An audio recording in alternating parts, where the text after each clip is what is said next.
Guys, welcome to another character guide for Jujutsu Kaisen Phantom Parade, and today I will be covering Red Nobara and how to play her correctly. Now, I didn't realize this before, but a lot of people actually requested in my comment section from my previous character guides that they actually want to see something for Red Nobara because she is somewhat difficult or unusual to play, and that is kind of because of her kit. And also, I guess to some extent, if you guys have skipped Yuta or skipped Toji because you have only recently started playing the game, or maybe you're a free-to-play player, etc., then Red Nobara is probably going to be your best red DPS out of the standard banner characters. So I definitely can see why a lot of people would be wanting to understand how to actually play her. And she is, like I said, slightly different. The way you want to play her is actually going to be slightly different to vast majority of the DPS in this game. And the reason for that is because even though, once again, like all the other characters, she have 4 skills, her strongest hitting move is not actually her ultimate attack, it's actually going to be her skill 3. And that makes it slightly different when you actually play her in, let's say, a burst composition, because normally what you want to do is you want to sync up all of your ultimate attack so that you can go for massive nuke. But for Red Nobara, you don't actually want to do that. Red Nobara, the best way for me to characterize it is that she does loads of small burst damage rather than one single nuke. And I'll talk about the reason why later on. But for the time being, just bear that in mind that her ultimate attack is not actually that strong. What makes her really, really good is actually going to be her skill 3. Now, if we actually take a look at why her skill 3 is going to be so strong, it's because it kind of scales based on how many nail stacks there are. And basically, it's also going to hit everyone who have a nail count. And that basically means you can use this not just as a single target attack, but also as an AoE attack. So now if you know how to, actually make her skill 3 hits harder, now let's take a look at how do you actually want to stack up the nails, and that's going to be from your skill 1, skill 2, and also the ultimate attack. And basically what you can take a look is that her ultimate attack is just one single nail. So from buffing point of view, it doesn't actually add that much extra value. What does make it somewhat interesting is that it is able to guarantee a black flash, and she does have this ability where she's able to increase curse technique when you actually use black flash. So it is nice from that sense that where you can actually stack up a single nail and also do a bit of a extra increase to your curse technique attack. However, from what I have tested, I normally just found it a lot more straightforward to just use your skill 1, which actually do 3 nails, and it does feel like the nail stack actually is going to be a lot more beneficial than whatever this extra buff is going to do. And I will show you later on what I mean by stacking up nails. To me, just add a lot more potential to how much damage she's going to do. Now, so that's basically her ultimate attack, and basically, like I said, it gives you 1 nail count and give you a buff. Then if we look at her skill 1, this is basically how you're going to stack up your nail the fastest, and basically you're going to give 3 stacks, and it also lasts for 3 turns, which basically means is that before you use your skill 3, ideally you always want to use her skill 1 twice, and that is kind of like the perfect rotation you want to do, and also the most efficient way to get your highest amount of damage output is that you always do, let's say, like a 3-turn rotation where you do skill 1 twice and then followed up by skill 3. This is the most efficient way of you stacking up your nails, and therefore the most efficient way of you doing your damage output. And then the last thing is going to be her skill 2. It only do 1 nail, so it doesn't do much extra buff from that point of view. But what is interesting is that this is an AoE attack. So if you ever want to turn Nobara's skill 3 into an AoE attack, then you kind of are forced to use her skill 2 beforehand. So that's kind of the way it is. So basically, as you can see, just judging by her kit, everything is kind of centered around her skill 3. You either use her skill 2 previously if you want to use her skill 3 to turn that into an AoE attack, or if you want to stack up nail efficiently, then you use skill 1, or if you want to give yourself a bit of buff but also do quite a bit of damage rather than like chip damage that you'll see from skill 1, then what you might want to do is you actually want to use her ultimate attack. And that is basically it. So that's kind of why I say the way you play her is going to be very different to the way you play other character, because it's not about how to get her ultimate attack at the right turn. It's actually all about how to rotate your skills around to make sure you can do the maximum amount of damage with your skill 3. And her skill 3 hits hard, like ridiculously hard. I'm going to demo this quickly just to show you guys. Basically, I am going to play a very simple stage where I just charge up my ultimate very quickly. But what I will show you is that I would use her skill 1 to stack up 3 nails first, followed by skill 3, just so you know the damage output when you have 3 stack of nail. And then I will use her ultimate afterwards, and just so you can compare the damage. Okay, so basically what I'm going to do is I'm just going to quickly charge up her ult. And what I'm going to do for the first turn is I'm just going to apply 3 stack of nails.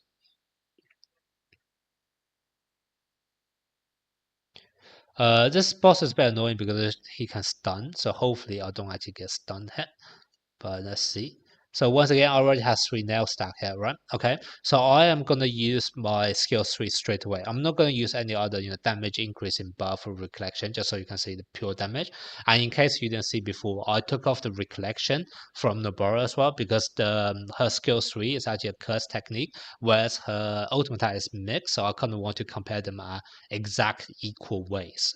So that's kind of why I'm not playing a recollection. But for example, if I just use this now, skill 3, let's take a look how much damage you do. Hopefully I don't crit. Oh, I'll crit it. So that's 163. But because I crit it, so I'm gonna start again. Because it's not quite fair. I kind of want to actually show you one where she doesn't crit, and then compare to her ultimate attack, which is actually guaranteed black flash. So you can really tell the difference. But you kind of saw the number earlier on, right? So that's 163k. But let's try to get another run where she didn't crit.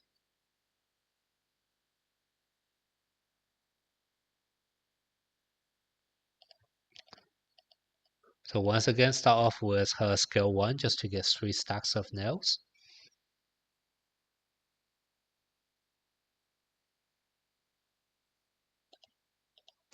Okay, let's hopefully not crit this time. So that's 135k, okay? 135k. That's without any damage buff, etc. Okay, I don't have my ultimate attack ready, which is annoying, but that's fine. So what I'm gonna do is I think I will do skill 1 because this one doesn't actually apply any buff. Whereas her skill 2 actually do a bit of a debuff, so I want to make sure it's a fair comparison. Okay, so remember what I've done before. A skill 3 is 135k damage. Okay, so I'm going to do the same thing again. Once again, I'm not using any recollection or buff. Let's do an ultimate attack. This is guaranteed black flash, and let's see how much it does.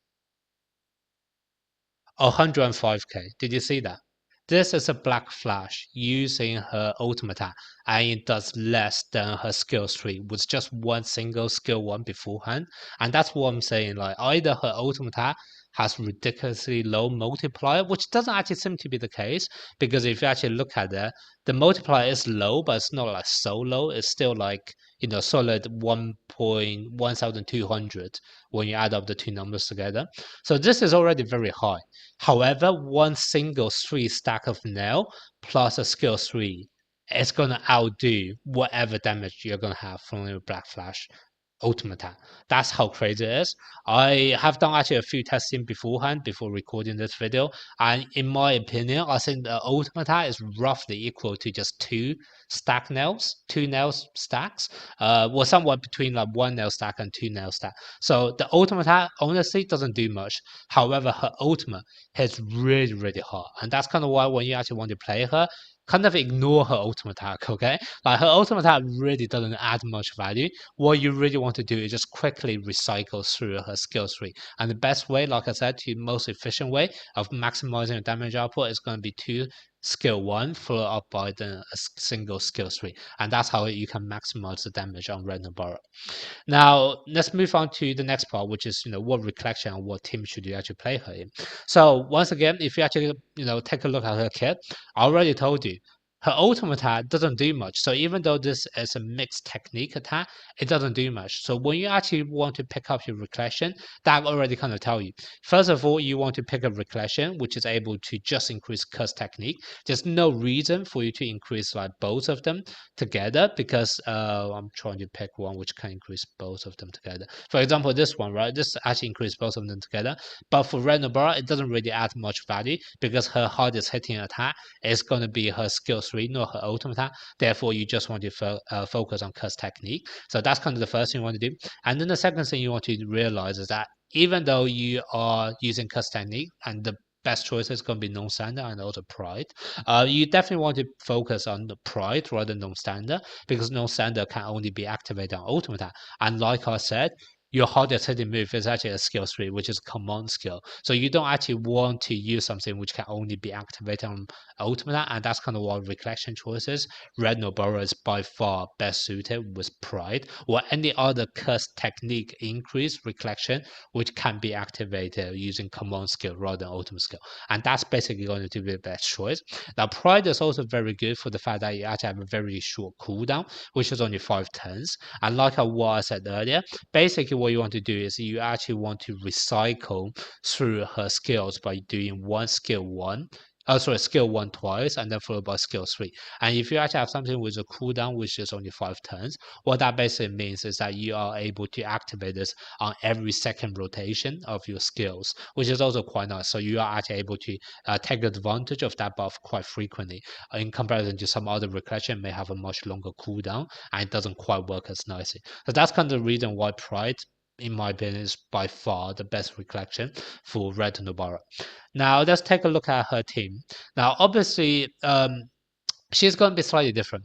Now, because she is not actually so much of a single target burst, because her ultimate attack doesn't actually do much, and whilst her skill 3 does do some decent amount of damage, it doesn't quite compare to a massive ultimate attack from other red DPS.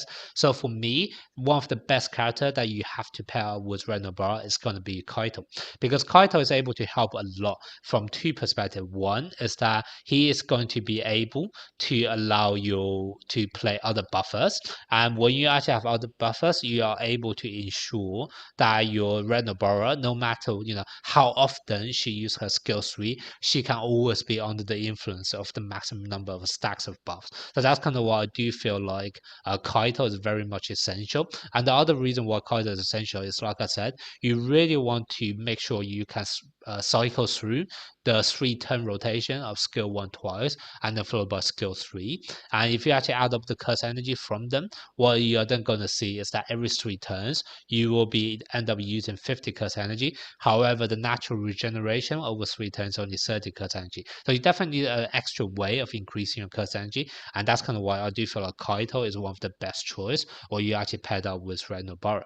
Now, does that mean you can't play Red Nobara without Kaito? Not really. You can still go around without Kaito, because like I said, if you actually think about it from like a 3-turn rotation perspective, you would be needing 50 curse energy. However, you can not only naturally regain 30. So that basically means every 3 turns will be at a net of minus 20 curse energy.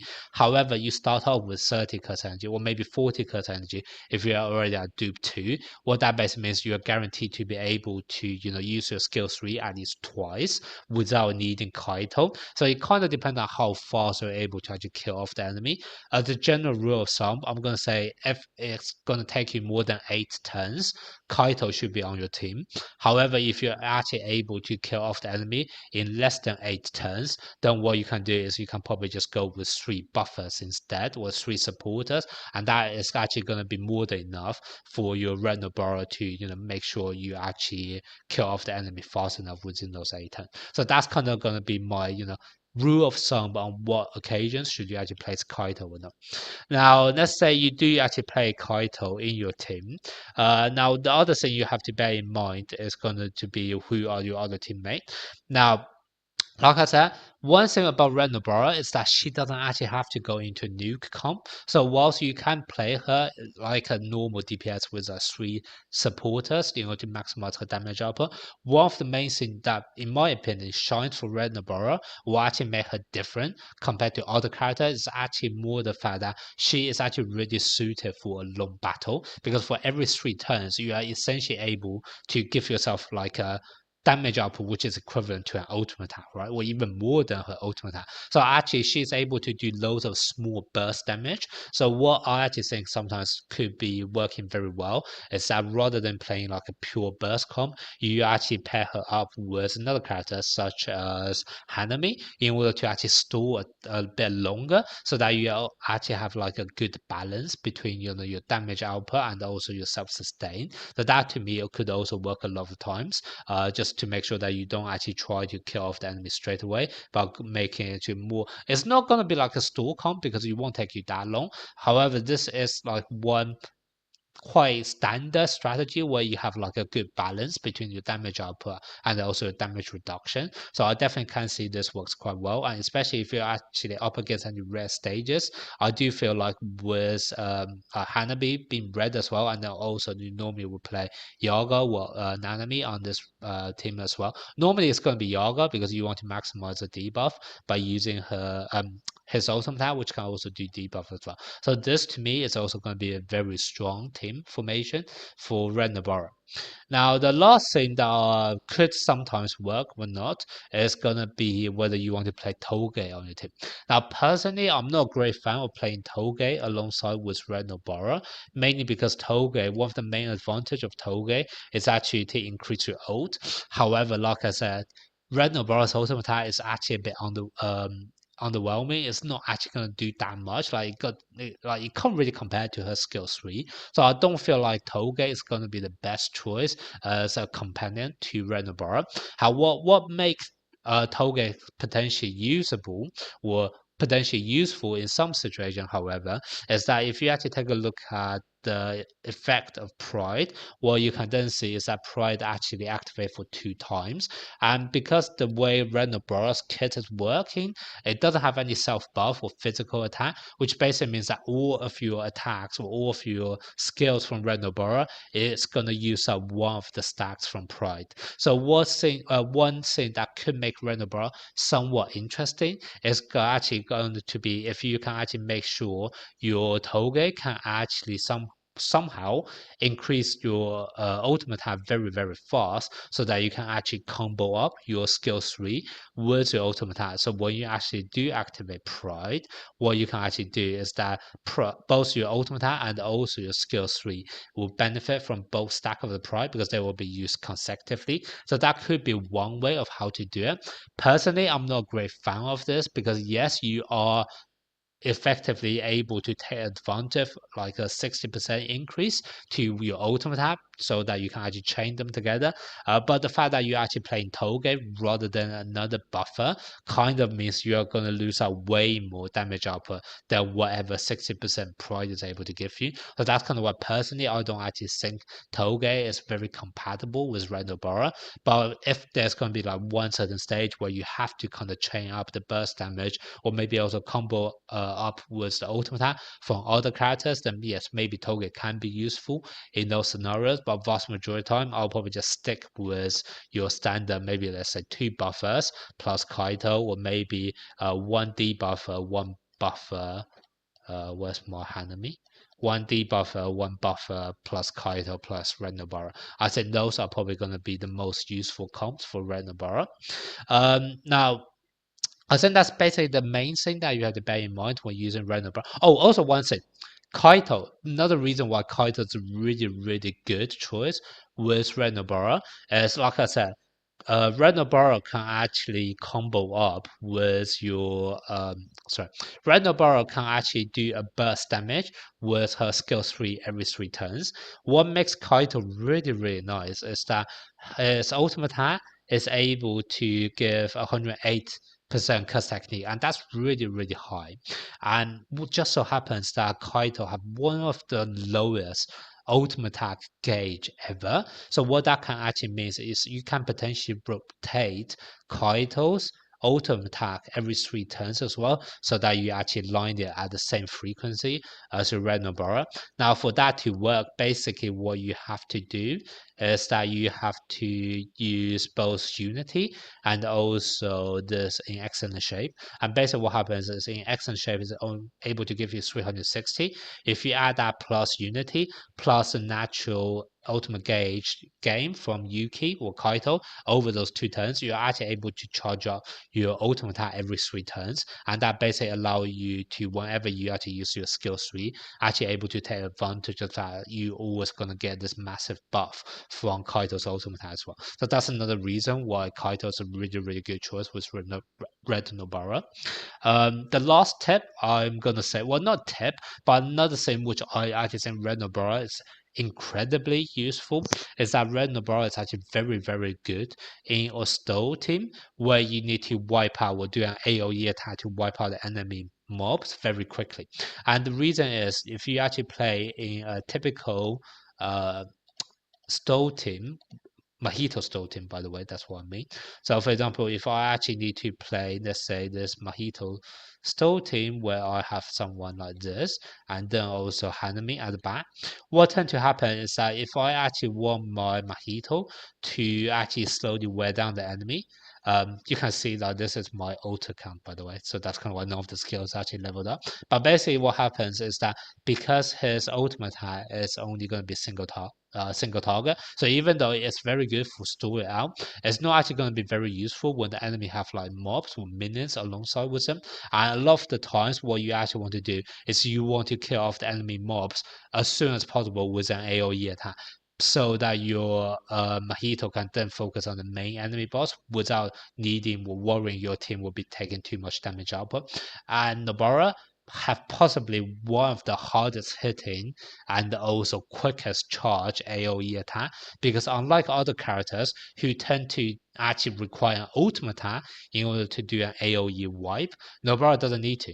Nobara can literally just do her skill 1 followed up by a skill 3. So she can literally go for a new AoE nuke as early as 10-3, or sometimes, depending on how much nail stack you need to do, you can also do her skill 2 twice and then go for an AoE nuke with her skill 3. So like Nobara is actually one of the quickest character to actually clear out the mobs, and that makes her incredibly useful if there's actually a stage where you want to do a Mojito stall, but you actually need to kill off the mobs as soon as possible. And essentially for those kind of teams, there's kind of like one color for each element, which is best suited in order to do a quick AoE attack. For red, it's gonna be Red Nobara. For blue, it's gonna be Blue Gojo. For yellow, it's going to be yellow Nobara, because once again, she can charge up her ult in just 3 turns. And then you can do like a nail stack on the 2 mobs and then to go for an AoE with her ultimate attack. And then for green, green is a bit less relevant. You can use green Gojo, but also just bear in mind because Mojito himself is actually green, so it's not actually that hard for your Mojito to wipe out the mob by himself. So that's kind of green a lot of times less of a worry. But yeah, like I said, normally for a Mojito stall team, you have to have someone of the right color to clear off the mobs very fast. And from that perspective, I actually think Red Nobara is probably going to be the best DPS or sub DPS for you to AoE clear off the mobs before you then transition into your classic Mojito stall strategy. So that's another reason why I do feel like Red Nobara is actually very good for the utility purpose she's able to add.